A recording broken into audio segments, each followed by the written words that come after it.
लगातार कश्मीर का दौरा चल रहा है और उन तमाम जगहों पर हम जा रहे हैं जहां पर इफेक्ट हुआ।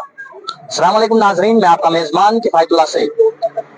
22 रन का वाक़ा 22 अप्रैल को होता है और 22 अप्रैल के बाद लगातार कश्मीर में क्या कुछ हो रहा है ये आप तमाम लोगों तक पहुंचाने की कोशिश कर रहे हैं। कितना टूरिज्म के ऊपर इफेक्ट पड़ा है, ये तमाम चीजें आप तक पहुंचाने की कोशिश करेंगे। फिलहाल अपने कैमरामैन से कहूंगा जो झील डल इस वक्त चहकता था, अपने कैमरामैन से कहूंगा कि दिखाए जो झील डल पूरा इस वक्त टूरिस्ट से महकता था, अपने शिकारात से महकता था, वो झील डल इस वक्त खाली है और इसके ऊपर कहीं न कहीं जो इफेक्ट पड़ा है वो साफ तौर पर गोदी मीडिया की जानिब से जो है पड़ा है। मेरे साथ बातचीत करने के लिए इस वक्त डॉक्टर सलीम खान साहब है जो कि बंबई से है, एक सोशल एक्टिविस्ट है और उसके साथ साथ में एक पार्टी भी उससे भी वाबस्ता है। सलीम साहब, सबसे पहले बहुत बहुत शुक्रिया कश्मीर आने के लिए। जी, बहुत शुक्रिया आपका। सलीम साहब, बात अगर करेंगे 22 रन की, बात करेंगे 22 अप्रैल की, वो काला दिन, जिस काले दिन 26 लोगों की हत्या होती है और उस 26 लोगों की जो हत्या होती है उसको जो है पूरा कश्मीर मातम में तब्दील करता है, पूरा कश्मीर मातम बनाता है और कश्मीरी उन लोगों को बचाते हैं। उन लोगों ने उनको रेस्क्यू किया, अपने घोड़ों पर लाया, अपने कंधों पर लाया और अस्पतालों में एडमिट किया। जो लोग बचे और जो लोग जो है उस हादसे में शिकार होते हैं उन लोगों को भी जो है कहीं ना कहीं गाड़ियों तक पहुंचाने का काम किया, क्योंकि 6 किलोमीटर का ट्रैक था। और उसके बाद जो है नेशनल मीडिया पर कश्मीर की जो तस्वीर है उसको जो है उल्टा दिखाया जाता है। तो आप एक एनालिटिक है, आप एक सोशल पॉलिटिक्स में जो है रुचि रखते हैं, क्या नजरिया है? आपने इन दिनों जो कश्मीर का दौरा किया। देखिए, कश्मीर 22 से पहले और 22 के फौरन बाद जी और अभी 22 मई तक अगर हम इसको इस तरह से जायजा लें तो इस साल सबसे ज्यादा जो है वो सयाह, सबसे ज्यादा टूरिस्ट यहाँ पर आए और लोगों ने इस बार जो है वो यूरोप पे जाने के बजाय या ये है कि अमेरिका जाने के बजाय कश्मीर को आना पसंद किया जी। और जो लोग यहाँ से गए उन्होंने बताया, खुद मेरे अपने एक दोस्त ने बताया कि पिछले साल जो है वो मैं स्विट्जरलैंड गया था जी और इस बार मैं कश्मीर जाके आया तो मुझको ऐसा लगा कि मैंने अपने पैसे जो है वो खराब किए हैं। स्विट्जरलैंड वाले पैसे मैंने खराब किए और कश्मीर में जो है मुझको जाना चाहिए था। और आपको जान के ताज्जुब होगा कि इतने ज्यादा लोग आ रहे थे कि कश्मीर जाना जो है वो दुबई जाने से महंगा हो गया था, इसलिए टिकटें महंगी हो गई थी, इसलिए कि इतने सारे लोग आ रहे थे। तो एक ऐसे मौसम में जबकि कश्मीर में टूरिज्म एकदम उरूज पे होता है, उसमें ये बेसरन का वाकया हो गया। बिल्कुल। और वो जो वाकया हुआ उसमें आप ये देखिए कि उस दिन बेसरन में 2000 टूरिस्ट थे जी।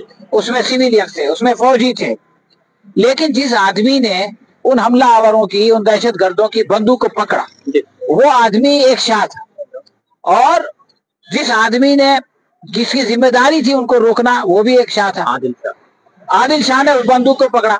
अमित शाह की जिम्मेदारी थी कि वो उस हमलावरों को रोकता या उनको पकड़ता, तो अमित शाह ने तो रोकने में कामयाब हुए, न पकड़ने में कामयाब हुए। और उसके बाद जब सूफिया कुरैशी जो है वो लोगों को वो कर रही थी तो एक तीसरा शाह पैदा हो गया, विजय शाह। उसने जो है वो सूफिया शाह को दहशतगर्दों की बहन बता दिया। तो इससे आप अंदाजा लगा सकते हैं कि ये पूरे प्रोसेस में क्या हुआ। और आज जहाँ पे हम खड़े हैं ये मौसम में यहाँ पर डल लेक के किनारे 5000 गाड़ियां खड़ी रहती हैं। ये जो 1 किलोमीटर का स्ट्रेच है इसको पार करने में 1-1.5 घंटा लगता है, लेकिन सारा का सारा वीरान हो गया। पहले तो वो उस वाकये के बाद, उसके बाद मीडिया ने जो वार फ्रेंजी किया उसके बाद, और उसके बाद जो 6 तारीख के बाद जो कुछ हुआ उसके बाद ये जो सारा मामला था सब कुछ जो है वो चौपट होकर रह गया। तो इसके लिए मैं समझता हूँ कि मीडिया जिम्मेदार है, लेकिन ये मीडिया एक्चुअली आजाद मीडिया नहीं, ये गोदी मीडिया है। तो इसके लिए वो लोग जिम्मेदार हैं कि जिनकी गोदी में वो बैठा हुआ है। अगर वो उससे कहते अपने मीडिया से कि देखो आप ये दिखाओ कि हालात पर काबू पा लिया गया है, टूरिस्टों को डरने की जरूरत नहीं है। आपको ये भी ताल्लुम होगा कि 22 के बाद टूरिज्म बंद नहीं हुआ था, लोग आने आ रहे थे। सर, एक सवाल मेरा आपसे रहेगा, जहां पर कश्मीर की तस्वीर जो है उल्टी दिखाया गया कि कश्मीरी दहशतगर्द है, कश्मीरी टेररिस्ट है, वहीं पर कश्मीरियों ने अपने होटल्स फ्री उन टूरिस्टों के लिए किए, अपनी गाड़ियां फ्री की, अपने जो घोड़े थे वो फ्री किए, उसके साथ साथ अपने ऑटो रिक्शा फ्री किए। और वहीं पर अगर अंबानीज और अडानीज की बात हम करें तो जहाज की टिकट जो 5000 की थी वो इन दिनों 50-50 हजार की थी। और दूसरा सवाल ये बताया यह जाता है जब चोरी होती है तो घर का जो चौकीदार होता है उस चौकीदार से पूछा जाता है चोरी किसने की, क्या आपने देखा? तो तो क्या यहाँ पर चौकीदार से नहीं पूछना चाहिए चोरी किसने की, किसने किया? चौकीदार से नहीं पूछना चाहिए, नहीं चौकीदार से ही पूछना चाहिए। देखिए एक बात यह है कि आप ये बात कह सकते हैं कि भाई हमला जो हुआ उसमें कोई कुछ नहीं कर सकता है, हालांकि उसमें भी बहुत कुछ किया जा सकता है। ये बात लोग बता रहे हैं कि वहां पर जितनी सिक्योरिटी चाहिए वो सिक्योरिटी नहीं थी, लेकिन चलो आपने सारी कोशिश की, इसके बावजूद हमला हो गया, आप अगर इसको कहें, तब भी उस हमले के बाद वो लोग पकड़े क्यों नहीं गए? और अभी तक वो है कहाँ? इतना कुछ हो गया और इतने सारे लोग दोनों तरफ सरहद के मारे गए, लेकिन अभी तक ये सवाल है कि वो लोग पकड़े क्यों नहीं गए। और ये इसका ही मामला नहीं है, इससे पहले जो कुछ हुआ था उसमें भी आरडीएक्स कैसे गया ये अभी तक किसी को नहीं मालूम। छत्ती सिंहपुरा में जो वाकया हुआ था क्लिंटन के टाइम में, उसमें भी कौन लोग उसके लिए जिम्मेदार थे? जिन लोगों को मार दिया उनके बारे में तो पता चला कि वो जिम्मेदार नहीं थे, लेकिन असल जिम्मेदार कौन था ये अभी तक किसी को नहीं मालूम। तो ये तो बहरहाल हैरत की बात है कि आप जो है वो इस पर इतना कुछ जंग की सूरत हाल पैदा कर देते हो, लेकिन ये कि जो असली मुजरिम होता है, देखिए ऐसा नहीं है कि वैसे बंबई में हमला हुआ था जहां से मैं आता हूँ, तो वहां पर जो लोग जिम्मेदार थे सब पकड़े गए, लेकिन यहाँ पर ऐसा कुछ नहीं होता है, यहाँ पर पता ही नहीं चलता है। 4 लोगों के स्केच जारी किए जाते हैं और बाद में ये पता चलता है कि वो जो है एमएमए फाइटर हैं, और वो बार बार बाद में रील डालते हैं कि इंडियन को चिढ़ाने के लिए, और वो जो स्केच था वो कहीं ना कहीं गलत साबित होता है। और उसके बाद एक बहन जो कि पुंछ की है, वो ये कहती है कि आपने 26 निहत्थे लोगों की जो हत्या हुई है उनको इंसाफ दिलाने के लिए ऑपरेशन सिंदूर आपने जो है लॉन्च किया। आप बताइए जो 25 लोग और शहीद हुए हैं पुंछ, राजौरी में, जम्मू में, उनके लिए कौन सा ऑपरेशन आप जो है लॉन्च करने वाले हैं? सवाल बड़े। देखिए असल में उनके लिए कोई ऑपरेशन नहीं होगा, उनके लिए जो है वो चुनाव प्रचार होगा, और वो चुनाव प्रचार शुरू हो गया है। हमारे प्रधानमंत्री जा रहे हैं, कह रहे हैं कि हम जो है वो हमारा सिंदूर चालू है और ये जारी रहेगा, और हम रोटी खाओ वरना गोली हमारे पास है। तो उन लोगों के लिए तो यही सब होगा, उससे जो है चुनावी फायदा उठाया जाएगा। राहत इंदौरी का शेर आपने सुना ही होगा, सरहदों पे बहुत तनाव है क्या, जरा मालूम करो कहीं चुनाव है क्या? तो वो तो जो वो उसने पूछा मासूम ने कि उनका लिए क्या होगा, तो उनके लिए कुछ नहीं होगा, उनसे उनके उस पर जो है वो चुनावी रोटियां सेकी जाएंगी। अच्छा, बात करें सलीम साहब, आप एक जर्नलिस्ट भी हैं, एनालिस्ट भी हैं, एक पॉलिटिशियन भी हैं, तमाम वो खूबियां आप में हैं माशाल्लाह। जो आपने कश्मीर के फी 30 फुट पर 30 फुट के बाद आपने देखा, हमारे पीछे भी दफ्तर बंद गाड़ियां लगी है, जो बाहर की है उधर की लगी तो लगी है। क्या आपके मुंबई में भी इस तरह के वाकयात होते हैं? फी कदम पर आर्मी देखने को आपको मिलेगी, और इतनी आर्मी होने के बावजूद भी आपके ऊपर अटैक होता है, क्या ये जायज है?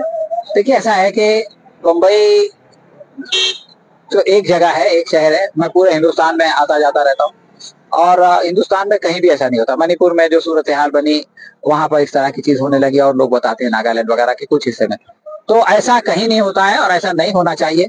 और जो लोग ये कहते थे कि 370 खत्म होने के बाद जो है बिल्कुल नॉर्मल सी आ जाएगी और इसी की वजह से सब कुछ है, आज उनसे ये सवाल किया जाना चाहिए कि आज जो है वो अगस्त 2019 के बाद, अभी अगस्त आएगा तो 6 साल हो जाएगा, तो वो जो दावा किया गया था वो दावा कहाँ है?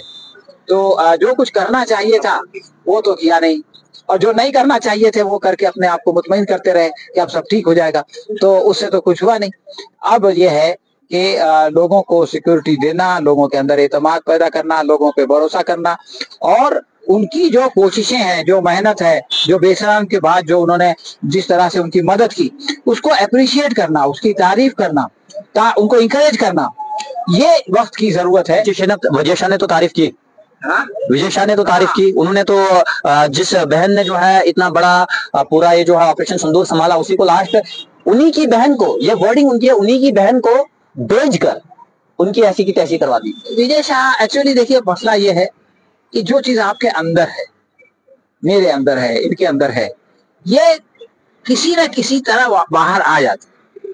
तो विजय शाह के अंदर जो चीज, जो नफरत बैठी हुई है, उसका इजहार बेसाख्ता उसके मुंह से हो गया, और इसे पता चलता है कि जबानी तौर से लोग जो भी कहें उनके दिल में क्या। सर, 5 रोजा दौरा आपका रहा, एक बहुत बड़ा मिशन आपका था। मिशन ये था कि आप उन तमाम लोगों के पास जाएंगे जिनके ऊपर अटैक हुए हैं, जिनके घरों में किसी की मौत हुई है, जिनके घर जो है उजड़ गए हैं। तो क्या आपने जो है जम्मू से शुरू किया, आर के थापा के घर से शुरू आपने किया, एडीसी आर के थापा जो राजौरी में शहीद हुए, और कश्मीर के पुंछ, राजौरी, शोपियान, उड़ी और इसके बाद भी बहुत सारी जगहों पर आप जाने वाले हैं। तो क्या लोगों की तरफ से क्या निचोड़ निकला, क्या चाहते हैं लोग? भाई लोगों की अलग अलग बातें हैं। सबसे पहली बात, जो लोग इससे मुतासर हुए, जिनके घर के परिवार के लोग गए और इस गोले का और इसका श्रृंखला का शिकार हुए, उनका ये कहना है कि भाई हमको अगर पहले से आगाह कर दिया जाता, 7 तारीख को जो है वो मॉक ड्रिल होने वाली थी और 6 तारीख को ये शुरू हो गया, तो अगर हमको किसी तरह से इवैक्यूएट कर दिया जाता तो ये नुकसान नहीं होता, कम से कम जानी नुकसान नहीं होता, अगर माली नुकसान होता। अपने लोगों को नहीं बताया? जयशंकर ने तो बोला हमने पाकिस्तान को बताया था अटैक करने वाले। जयशंकर को जो है वो पाकिस्तानियों की ज्यादा फिक्र है, तो उसने उनको बता दिया। अपने लोगों की फिक्र नहीं है भाई। इस बयान से तो यही लगता है कि जिनकी फिक्र है उनको बता दिया, जिनकी फिक्र नहीं है उनको नहीं बताया। अब इसके अलावा क्या इससे निकाले? चलिए, बहुत बहुत शुक्रिया। मेरे साथ डॉक्टर सलीम साहब थे जो कि मुंबई से हैं और कश्मीर के 5 रोजा दौरे पर है और लगातार उन फैमिलीज के पास जा रहे हैं जहां पर कहीं पर कोई अटैक हुआ, और उसके साथ साथ में हम भी जा रहे हैं। जहां तक मुझे कश्मीरियों से बात, उनका दर्द, उनका दुख देखने को मिला, उससे साफ तौर पर लगातार लोग ये कह रहे हैं हम पीस चाहते हैं, हम अमन चाहते हैं। जब भी किसी स्टेट में चुनाव होता है, चाहे पाकिस्तान में चुनाव हो या हिंदुस्तान में चुनाव हो, पिस्ता कश्मीरी है, इसलिए हम चाहते हैं चुनाव की स्थिति में हमें जो है इस घराट का जो है बलि का बकरा जो है न बनाया जाए। तो ये लगातार लोगों की तरफ से कहा जा रहा है और ये कहा जा रहा है कि हम बॉर्डर पर रहते हैं, हम खूनी लाइन पर रहते हैं। खूनी लाइन पर रहने के बावजूद हमारे लिए कोई सेफ्टी के इंतजाम नहीं होते हैं। हम जब हमारी आर्मी को जरूरत पड़ती है तो तब हम अपने आर्मी के लिए अपना खून तक देने के लिए तैयार होते हैं, और जब हमें अपने गवर्नमेंट की जरूरत पड़ती है तो तब गवर्नमेंट हमें जो है कहीं ना कहीं नकार देती है। सलीम साहब क्या कहेंगे? जी हाँ, ये जो लोगों का दुख दर्द है ये हमने महसूस किया। आवाम एक दूसरे के साथ मिलकर रहते हैं।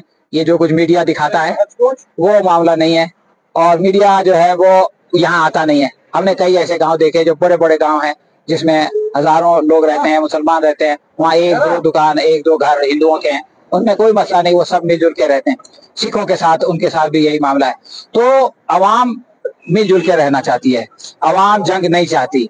लेकिन जो सियासतदान है, जो राजनीतिक दल है, वो जंग चाहते हैं, वो लोगों को लड़ाना चाहते हैं, और मीडिया चूंकि उनको खरीदा हुआ है तो वो भी जंग चाहता है और वो भी लोगों को लड़ाना चाहता है।